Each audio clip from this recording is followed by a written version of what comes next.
하고 생각들을 관점을 좀 수렴해가면서 다시 정리를 한 내용들입니다. 그래도 아직까지 뭐 여러 가지 미비점들이 있기 때문에 많은 분들의 질점 부탁드리겠습니다.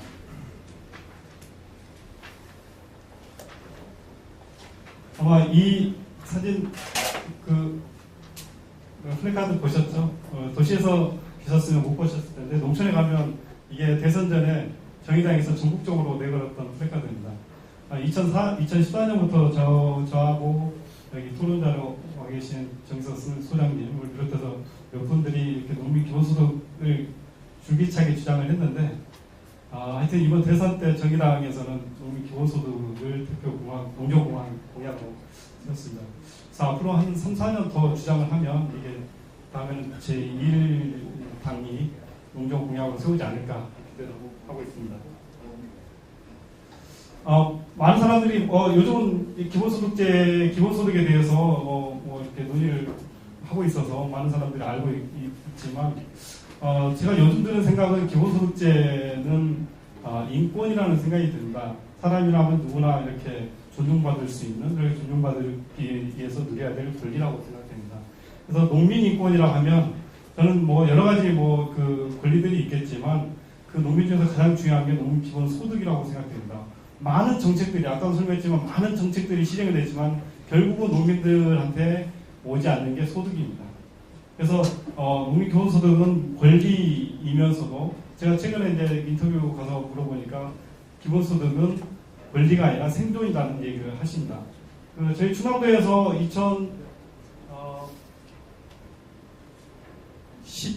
2014년 충남 도민 인권 선언을 했었는데, 그 중에서 이제 농업인에 대한 권리를 규정을 했습니다. 근데 농업인에 대한 권리를 딱 규정했는데 두 줄입니다.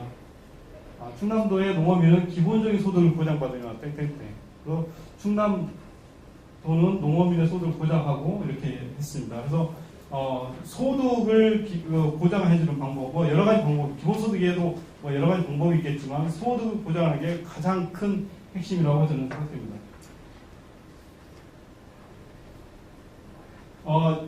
기본소득을 설명하기 위해서는 여러 가지 배경들이 있겠지만, 저는 우리 사회가 근본적으로 가장 큰 문제는 불평등과 양극화 사회라고 생각됩니다. 이걸 줄여서 불량사회라고 생각되는데요. 불량사회가 계속 지속되다 보니까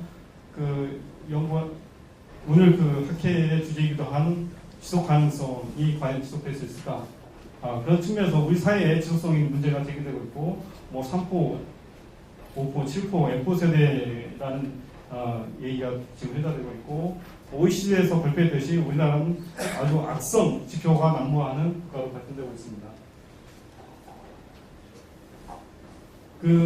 우리나라가 이제 산업화와 민주화 과정에서 많은 사람들이 이 부분에 대해서 자랑을 합니다. 우리나라처럼 민주화와 산업화가 동시에 이룩한 몇 안 되는, 전 세계적으로 이 부분에서 자랑을 하고 있지만, 사실 민주화의 가장 큰 핵심 중에 하나는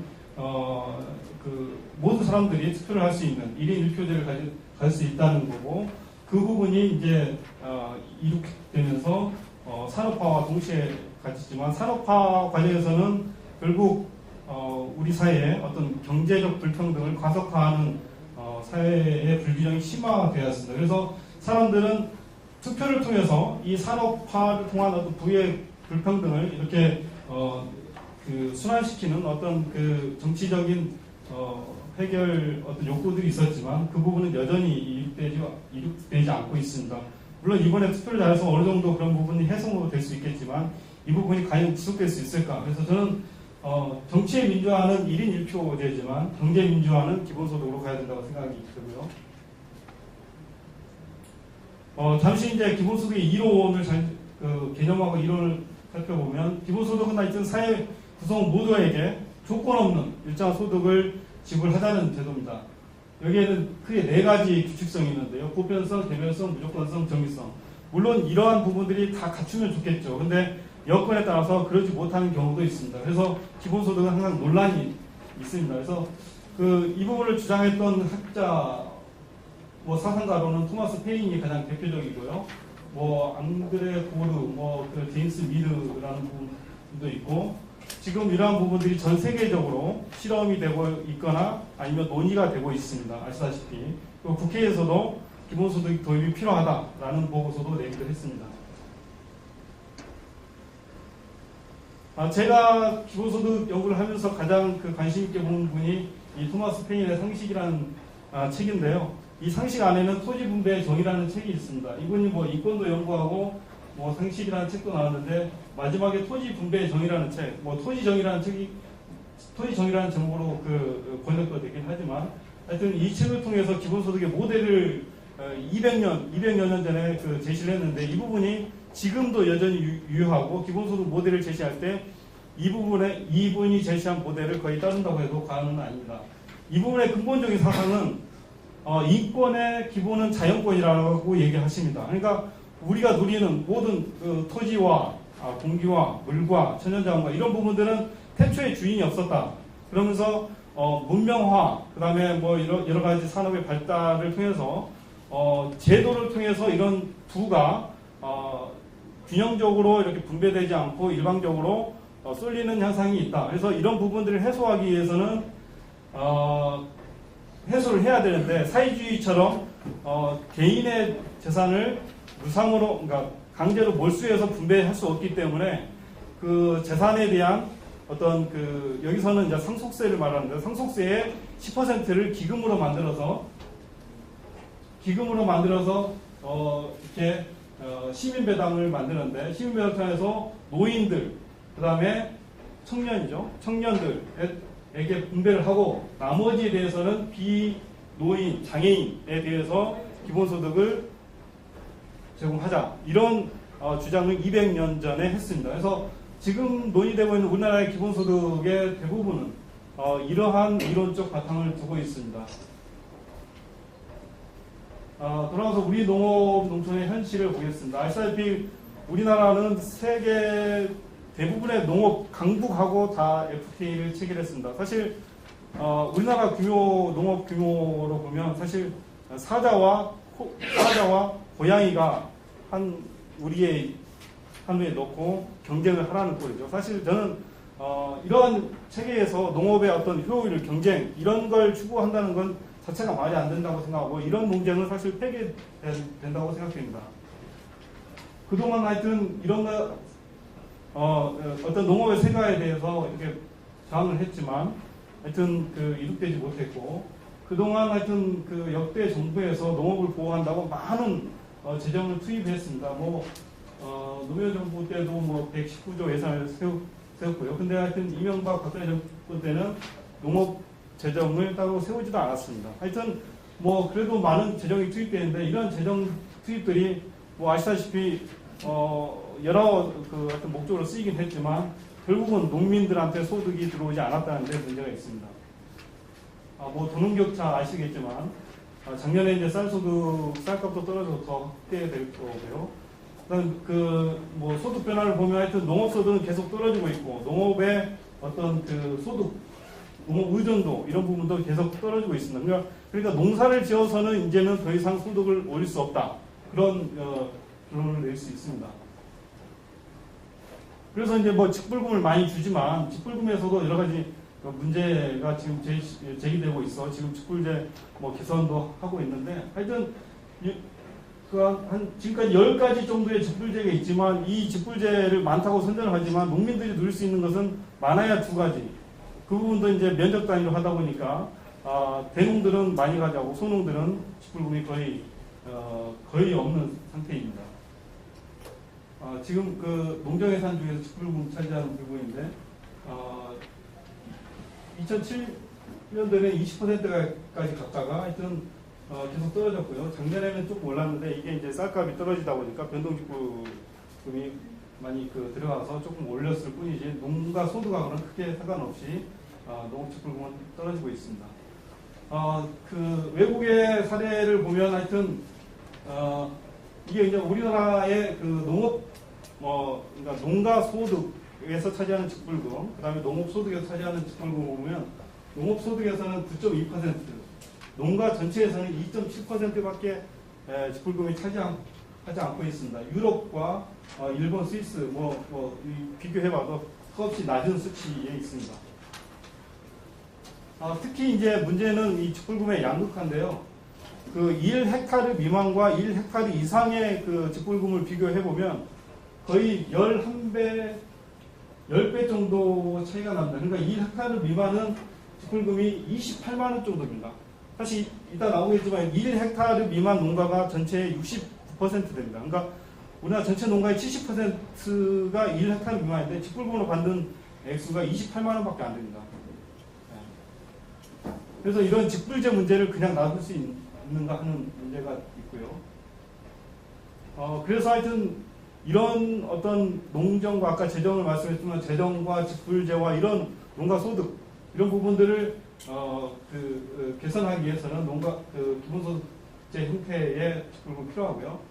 첫 번째 방법이 농가 단위의 기본소득입니다. 이 부분은 이제 차라리 가구당 얼마씩 주자. 뭐 김성훈 전 장관님 같은 경우에도 가구당 50만 원씩 줘서 50만 원 주면 그 전체 그러니까 이 액수가 한 6조 되는데 이게 이제 농경 예산의 절반 정도 되는데 하여튼 절반 정도는 직불금으로 주자 뭐 이런 말씀을 하시고요.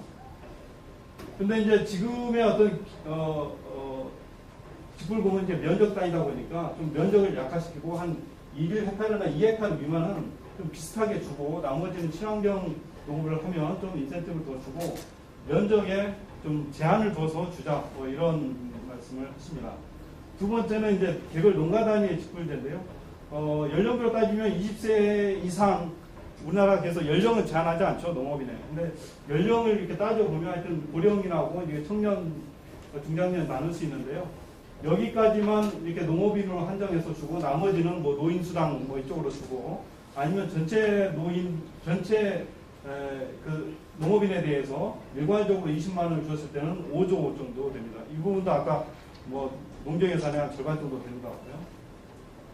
세 번째 방법은 그러니까 그 기본소득 얘기할 때 농민 기본소득이라 하면 이게 참여소득이라고 할 수 있는데 참여소득이 과연 기본소득이냐 뭐 이런 뭐 논쟁도 있는데 저는 넓은 의미에서는 그렇다고 치는데 아무튼 그렇다면 농민과 비농민을 따지 않고 지금은 지역이 그 한국고용정보원에서도 예측했지만 2030년 가면 그 읍면동 가운데 3개의 읍면동 가운데 하나는 그 소멸될 것이다 이런 그 예측도 내고 있는데 그렇기 때문에 농민과 비농민을 따지지 말고 일괄적으로 지역에 특히 낙후 지역 소멸 가능성 있는 지역을 선택해서 이렇게 주는 방법이 있을 것입니다. 그래서 뭐 한 면에 2,500명이나 잡으면 그 2,500명에 대해서 뭐 몇 개 할 것인가는 뭐 정치적인 문제이지만 그래서 낙후 지역에 농가 비농가 따지지 말고 주자 뭐 이런 그 방법이 있을 수 있습니다. 그 많은 부분들이 그 농민기본소득 얘기하면 재정을 뭐 얘기를 하는데 사실 재정은 여러 부분에서 마련될 수 있다고 생각됩니다. 아까 강마희 박사님 얘기했듯이 지속 가능한 농업은 정치적 영역이기 때문에 정치적 문제에서 해결된다면 예산은 마련될 수 있고 사실 농업 예산뿐만 아니라 사실 행자부라든가 복지부라든가 그런 부분에서 예산이 많이 있기 때문에 그런 부분을 같이 합치면 될 수 있지 않을까 하는 생각이 듭니다. 실행의 예인데요. 그 인도에서 농촌에서 이런 농민 기본소득을 실시한 예가 있어서 작년 그 세계 기본소득 대회에서 발표해서 굉장히 반응이 뜨거웠었고요. 충남도에서도 그동안 주었던 자체적으로 어떤 벼경영안정 직불금을 벼경영안정 직불금하고 비료를 지원했는데 그 비료 지원비하고 다 합쳐서 일괄적으로 모든 농가에 36만 원씩 지급하는 충남 농업 환경 프로그램을 올해부터 실시를 하고 있습니다. 이런 부분이 적은 부분이지만 앞으로 이제 액수를 좀 확대해 나간다면 모든 농가들이 혜택을 받을 수 있는 그런 기본소득이 되지 않을까 하는 생각이 듭니다. 결론입니다. 하여튼 앞서 얘기했던 어떤 우리 농업의 가치와 농민의 지속적인 삶을 보장하기 위해서는 기본소득이 필요하고 그 방법은 여러 가지가 있고 재원도 여러 가지 마련될 수 있다고 생각됩니다. 그래서 뭐 전체적으로 실시하기는 어렵다면 시범적으로 뭐 어떤 지역, 마을, 면 뭐 이런 단위로 실시를 해서 그런 효과들을 계속 발굴해 나가서 확대한다면 이 가능성이 있지 않을까 하는 생각이 듭니다. 두 번째 결론인데요. 제가 이 연구를 하면서 이렇게 내린 결론은 사실 예산은 많이 있습니다. 농림부에 많은 예산이 있고 예산이 있는데 이런 부분들을 유럽과 달리 그 중앙에서 이 예산을 직접 주지 않습니다. 그래서 그 지역에서는 지자체나 농민들은 이 예산을 받기 위해서 사업을 받기 위해서 줄을 서야 되고 이세를 뭐 이렇게 가서 어떤 아쉬운 소리를 해야 되고 이런 시스템 하에서는 농촌이 바뀔 수가 없다. 농민이 바뀔 수 없다. 그래서 절반의 예산은 농민들한테 직접 주고 농민들이 직접 그 예산을 통해서 기본소득을 통해서 농민들이 직접 만드는 농촌 그리고 정부는 그런 예산들이 골고루 전달될 수 있도록 지원하는 체계를 만들어야 될 거라고 생각됩니다. 이상으로 발표를 마치겠습니다. 네, 고맙습니다. 그러면 정기석 소장님. 네.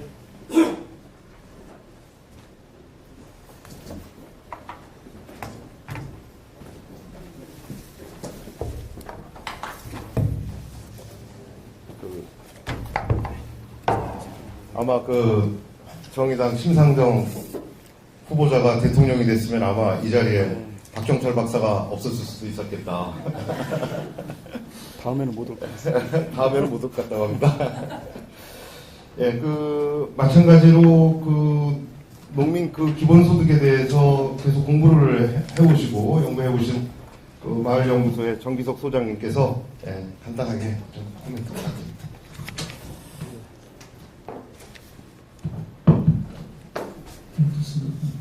간단하게 설명이 될 수 있을지 모르겠는데 시간이 그러니까요. 시간이 제한이 있으니까 먼저 해보겠습니다. 세상 돌아가는 이야기를 좀 하고 그다음에 얘기를 할까 했는데 저는 요즘 청와대에서 인사 발표하는 뉴스 듣는 재미로 살고 있습니다. 그래서 어젠가 오늘인가 또 발표가 된 부분이 있는데요. 사실상 인수위원회 기능을 하게 될 국가기획자문위원회인가 인선이 돼서 각 분과마다 이렇게 사람들이 발표가 됐는데 제 눈에 들어온 분이 한 분 있었어요. 나중에 유심히 인터넷을 찾아보시면 될 것 같은데요. 경제1분과장의 가천대 글로벌 경제학과의 이한주 교수님이 임명이 됐습니다. 그분이 어떤 분이셨냐면 이재명 시장의 정책을 총괄하셨던 분이고 성남시의 청년배당 그리고 기본소득 공약의 설계자이세요. 그래서 저는 어떤 느낌이 오냐면 제가 뭐 비공식적으로 좀 관여를 하기도 좀 했었고 그러니까 문재인 정부에서 이재명 시장의 그 내걸었던 공약 중에서 가장 핵심적인 최우선의 공약은 기본소득이거든요. 상징적인 의미도 있고 그걸 이제 하겠다는 결정적인 의지, 실천 의지의 표현이고요. 그러니까 경제 1분과가 겨시경제 쪽으로 주로 담당한다고 되어 있는데 그렇다면 패러다임과 틀 자체가 바꾸는 작업부터 시작이 되지 않을까. 저는 이제 발표가 농장 예산의 구조 이런 얘기였었는데요. 그것도 전혀 무관하지 않는 이제 작업이 거기서 이루어질 것이다 라는 생각이 들어서 그래서 아까 박경철 박사님은 3, 4년 아니면 다음 정부에서는 농민 기본소득이 실현 가능할 거다라고 비관적으로 얘기를 하셨는데 저는 곧 농민 기본소득이 어떤 안이 실현이 되지 않을까라는 생각이 듭니다. 저는 이제 기술적인 문제는 대부분 다 해결됐다는 생각이 들고요. 저는 기본소득 네트워크니 강남훈 교수 같은 분들 이 모델이나 시뮬레이션은 충분히 다 돼 있기 때문에 실행하면 단지 의지만 이제 결행의 의지가 남아있다고 생각이 되는데 저는 그 인선 발표를 보면서 의지가 충분히 있는 게 아닌가 라는 생각을 하게 됐습니다. 그리고 아까 그 농민기본소득 플래카드 그러는 거 저는 그 농촌지역에 사니까 수백 장을 본 것 같은데요. 대선 전에 마침 박경철 박사하고 정의당에서 농민 기본소득 관련된 이제 정책 토론회 할 때 같이 발표하고 토론하고 이런 적이 있었는데요.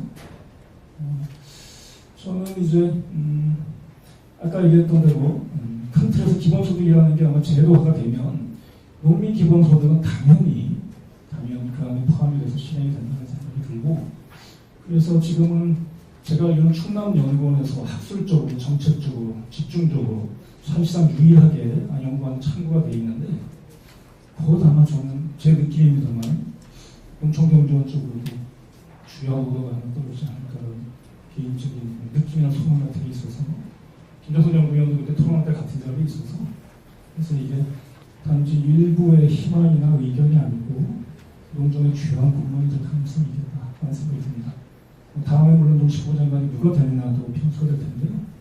제가 아까 봤는데 그 정영철 박사님이 잠깐 잠깐 나가셨는데 제가 알기로 문재인 정부 농정 공약을 주도적으로 아마 개발하신 분으로 알고 있는데 저분은 농식부 장관 좀 누가 할지 알고 계실 것 같은 느낌이 있어요. 좀 이따 만나면 제가 물어보도록 하겠고요. 그때 저희랑 토론을 할 때 한 걸 제가 복기를 잠깐 해보면 주로 농민 기본소득 얘기를 할 때 사람들은 이런 의문이나 불신을 갖습니다. 저도 뭐 처음에 그랬고요. 일단 왜 농민한테 기본소득을 줘야 되느냐라고 물어보죠. 그러면 아주 대답은 간단합니다. 그게 뭐 이해가 될지 모르지만 농민들이 농사를 져서 먹고 살 수가 없어요. 박경철 연구위원회가 통계자를 이용을 하셨는데 농사를 우리나라 평균적인 농부는 65세 노인이에요. 1.56헥타의 농지에서 1년에 쇠가 빠지게 농사를 져서 1,100만 원 봅니다. 거기 자기 인건비를 빠져 있는 거죠. 그러니까 농사를 지으면 지을수록 손해를 보는 거예요. 아주 미련한 짓을 하고 있는 거죠. 그래서 먹고 살아야 되니까 농해소득을 창출합니다. 정부에서 자꾸 창출하라고 하고 6차 산업이 이제 스마트 농업이니 ICT 농업한 농민이 4차 산업혁명까지 나왔잖아요. 그러면 농업이 아니죠. 공업이나 서비스업으로 넘어가는 부분인데 농사를 우선 못 먹고 살기 때문에 근데 농사는 져야 되잖아요. 기본소득 얘기하는 사람들이 노동의 종말 얘기하는데 농업도 종말 됐어요. 근데 농사는 져야 되고 농촌에 사람은 살아야 되기 때문에 농부들이 또는 농촌 주민들이 생활을 하려면 생활비를 지원해줘야 되잖아요. 그게 이제 유럽연합에서 하는 제가 듣기로 농정예산 70%가 직불금 예산으로 집행된다고 알고 있고요. 그 사람들이 단순해서 그렇게 정책, 예산 집행 툴을 그렇게 만들어 놓지 않았을 거예요. 그게 가장 합리적이고 효과적일 테니까 그렇게 했을 거고요. 독일을 비롯한 오스트리아, 스위스land 50에서 90% 신조까지 직불금, 농가소득에 우리나라 4.3%잖아요. 공정예산은 14.2%. 그렇게 지급하는 이유가 그게 가장 효과적이고 합리적일 거라서 하는 거예요. 그러니까 우리도 이렇게 그렇게 바꾸면 될 것 같고요. 그리고 두 번째는 그런데 왜 농민한테만 우선적으로 우대해서 기본소득을 줘야 되느냐라고 또 물어보는 사람들이 있습니다. 저는 도시민들한테 줘서는 안 된다고 생각해요. 도시민들이 기본소득 받고 싶으면 농민으로 전향하면 되죠. 농촌 주민들. 하방해야 됩니다. 도시에서 빈민으로 난민으로 살지 말고 농촌이나 지역으로 내려가야죠. 도시민한테 기본소득 주면 안 내려갈 거 아니에요. 내려가야지 국가적인 모든 문제가 해결될 텐데 서울에 1,000만 명 몰려 살고 수도권에 반이 몰려서 모든 에너지와 희망과 에너지 이런 게 반 이상 몰려서는 기형적인 국가 구조에서 모든 국가 문제가 발생이 되기 때문에 농민 기본소득이 그런 작용이나 기능을 할 수 있을 거라는 기대를 하고 있어요. 독일 같은 경우 가서 제가 얘기 들어보니까 제가 독일 말을 통역을 잘못 들었는지 모르겠는데 독일에서 농민들한테 직불금을 소득의 70% 80% 주는 이유가 농민들을 너무 사랑해서 농업은 꼭 지켜야 되기 때문에 국가기관 산업으로 너무 절박하게 중요하기 때문에 라는 생각도 있지만 반은 이거 같아요. 농민들한테 기본소득, 그러니까 기본소득에 상응하는 효과를 발휘하는 직불금을 주지 않으면 폐농 인업에 대해서 도시로 몰려들 테니까 베를린, 뮌헨 이런 데로 몰려들어서 거기가 서울처럼 될 거니까 도시가 망가지잖아요. 국가가 망가지고. 그거를 차단하기 위한 사전 투자의 의미로 직불금 제도를 하고 있다고 저는 생각이 됩니다. 단지 농업이나 농촌을 사랑하는 마음 때문에 그런다고 생각이 되지 않아요. 우리나라도 농민 기본소득은 농민이나 농업을 위한 제도가 아니죠. 국가 전체적인 국민을 위한 제도입니다. 도시민들이 그런 생각을 인시한적에서 못하고 있는데요. 그거는 세 번째는 아까 박경철 의원님 마치 재원 조달하는 것들은 나열을 하셨는데 그리고 재원을 어떻게 마련한 줄 한번 의문을 합니다. 자기가 재원을 마련할 것도 아니면서 돈은 얼마든지 있죠. 돈은 얼마든지 있거든요. 지하경제 수출하고 불로소득 같은 거. 일단 이재명 시장 후보가 이제 그 기본소득 제도를 했을 때 재원은 국토보유세였잖아요. 아까 토머스 페인 얘기를 하셨는데 우리나라도 조지 이스트라고 하는 사람들이 재원은 국토보유세. 모든 자연, 땅, 특히 땅 같은 경우는 모든 사람이 공유자이기 때문에 국토보유세 같은 것들을 합리적으로 하고 세금 더 내야죠. 돈 많이 버는 사람들. 독일, 유럽 같은 세금을 많이 버는 사람은 많이 내는 거기 때문에 재원이 가능한 거거든요. 그렇게 정상화시키면 재원은 얼마든지 마련된다고 생각이 듭니다. 예. 마무리 좀 해주십시오. 예, 마무리하겠습니다. 마무리하셨습니까? 고맙습니다. 예. 두세 가지 또 이렇게 또 재원에 관련된 부분까지 원래 이제 이게 토론답게 되려면은 기본소득제에 대해서 이 반대하는 생각을 갖고 있는 사람이 토론자로 이제 근데 두 분이 그냥 뭐 짜고 치는 것 같아요. 혹시 이 플로어에서 예, 장 박사님, 예, 요거 좀, 예.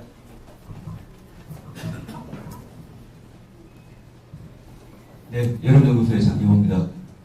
반대는 아니고요. 언론에 짜고 치는 부분에 저도 좀 동참을 하려고 하는데, 기본소득제의 어떤 그 도입의 필요성이나 당위성 부분은 뭐 저는 100%다 인정을 합니다. 전적으로 인정을 하고요. 다만 이제 발표 내용이 기본소득 제도입니다.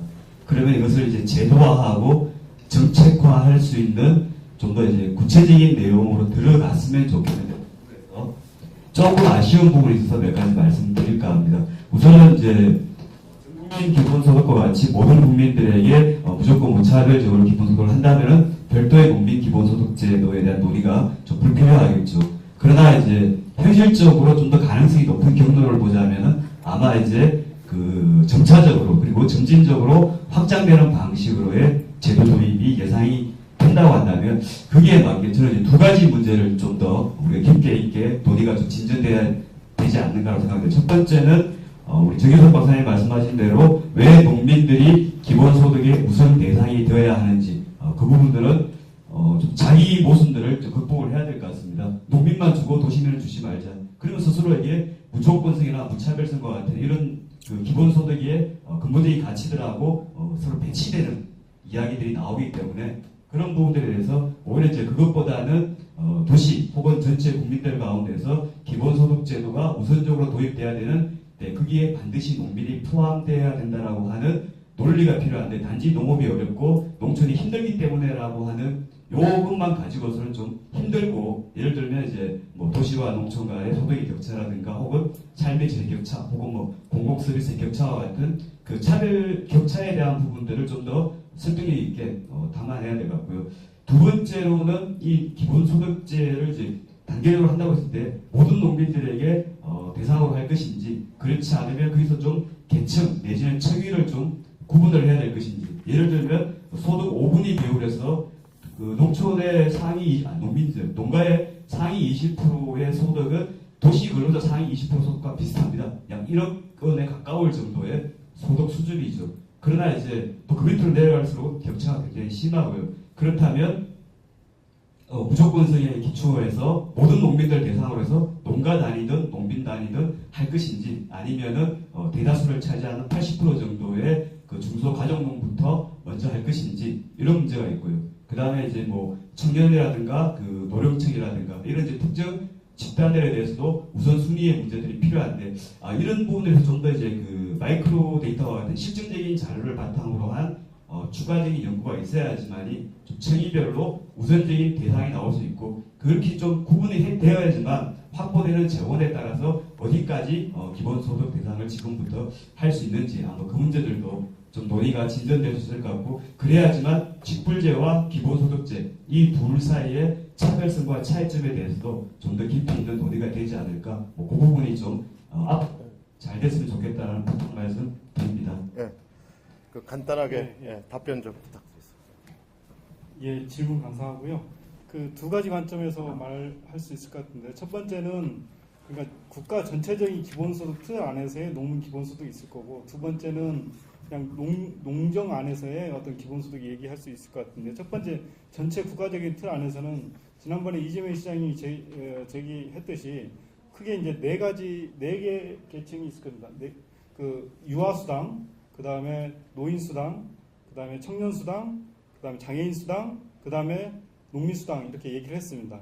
그래서 그 이 각 수당을 합쳐보면 사실 그 농민이었을 경우는 이제 추가로 플러스 되는 거죠 전체에.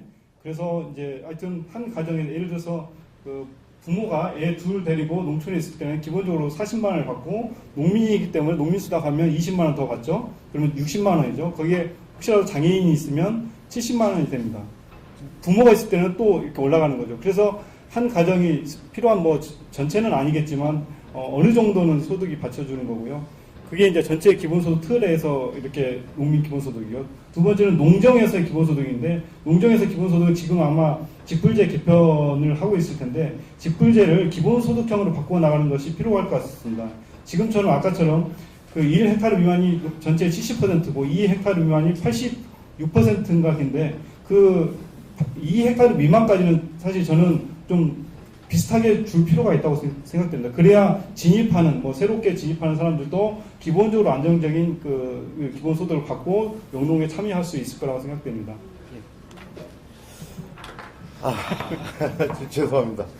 제가 너무 시간을 뭐 재원과 관련된 부분도 아까 이제 박정철 박사님이 이제 그 발제하면서 이야기 나왔습니다만은 그 3평짜리 저온저장고를 개별 농가가 지을 때는 400만 원 정도밖에 안 된대요. 그런데 정부의 보조금을 받을 때는 700만 원짜리로다가 400만 원짜리가 700만 원짜리가 돼버리고, 그런데 대신 50%는 보조를 받다 보니까 자기 돈 지을 때는 400만 원인데 보조금 받아서 지으면 350만 원. 따라서 보조금 받으면 50만 원을 절약할 수 있는 시스템. 이제 바로 이제 그러한 불합리들이 이제 어떻게 본다면은 뭐 지하 경제가 될 수도 있을는지 모르겠습니다만은 의지라고 하는 방법이라고 하는 부분이 중요하지. 이 가치를 갖다 우리가 만들어내는 거는 그렇게 어려운 요란한 것은 아니다. 이제 그렇게 생각됩니다. 시간이 좀 급해서요. 이어서 그 마지막 그 세 번째 발제자 말씀 듣기 전에 박수로. 예. 감사합니다. 미안합니다.